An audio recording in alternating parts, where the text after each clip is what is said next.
During the 1950s and 1960s, the Soviet Union appeared to be gaining an advantage in the Cold War. With their new space exploration achievements and new advanced fighter jets, they were seen as having a critical advantage over the USA. Not to mention that the new Soviet fighters like the MiG-23 and MiG-25 were considered superior to their American counterparts. The MiG-25 in particular was a cause for concern due to its incredible speed and altitude capabilities, forcing the United States to develop a counterpart to the MiG-25 as soon as possible. But what they would engineer would later come to be one of the best fighter jets of all time. In 1968, leading U.S. aircraft designers were invited by the Air Force to submit proposals for the new fighter jet. And in December 1969, the contract to build the new fighter was awarded to McDonnell Douglas. Their design was the product of 2.5 million man-hours of effort. The F-15 Eagle.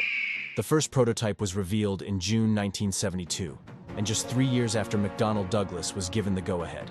By 1974, the fighter was already in mass production with over 400 early F-15A and B models ordered for the U.S. Air Force. Fast forward a few years to 1976, when the Soviet pilot, named Viktor Belenko, fled the Soviet Union in his MiG-25. He landed in Japan, where US and Japanese engineers would study the aircraft and understand something very important. The feared MiG-25 Foxbat wasn't the agile dogfighter they had thought. Rather, it was built for interception of long-range bombers. Fitted with extremely long-range air-to-air missiles and wings not suited for high-G maneuvers, the Foxbat wouldn't really be able to keep up in a dogfight. Knowing these things, the US still continued with the F-15 program. Now they just weren't as worried as before. One of the most outstanding events in the F-15's history occurred in 1983 during a training exercise over the Negev Desert, when Israeli pilot Ziv Negev, flying an F-15D known as Baz 957, would engage in a simulated airfield defense exercise against friendly A4N Skyhawks. These aging attack aircraft, while numerically superior, didn't pose much threat individually.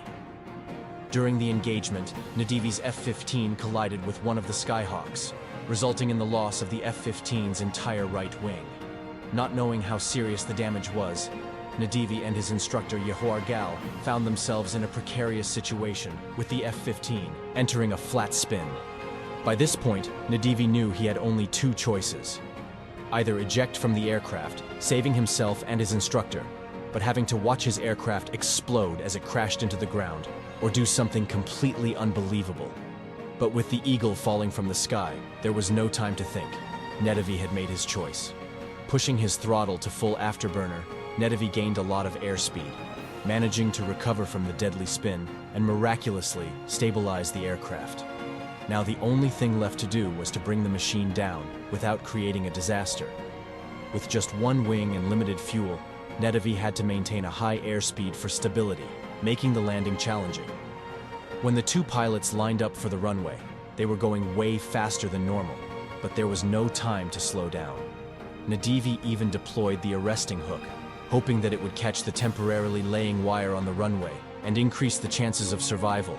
And, just for contrast, the recommended landing speed for an F-15 is around 130 knots.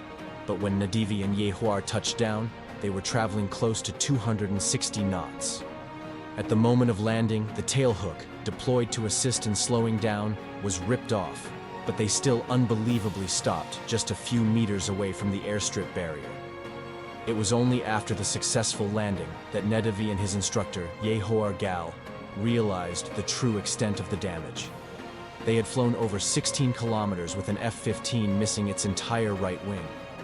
McDonnell Douglas, initially skeptical of the reports, later sent a team to inspect the aircraft in Israel. And believe me when I tell you, they were really surprised when they understood that their F-15, using its wide body and speed, could fly with only one wing. After the incident, the damaged F-15, Baz 957, was transported to a maintenance facility in Tel Nof, a Palestinian airbase, where it received a new wing and returned to service. The craziest part is that one F-15 Baz 957 would later score one more kill on a Syrian MiG-23 before retiring.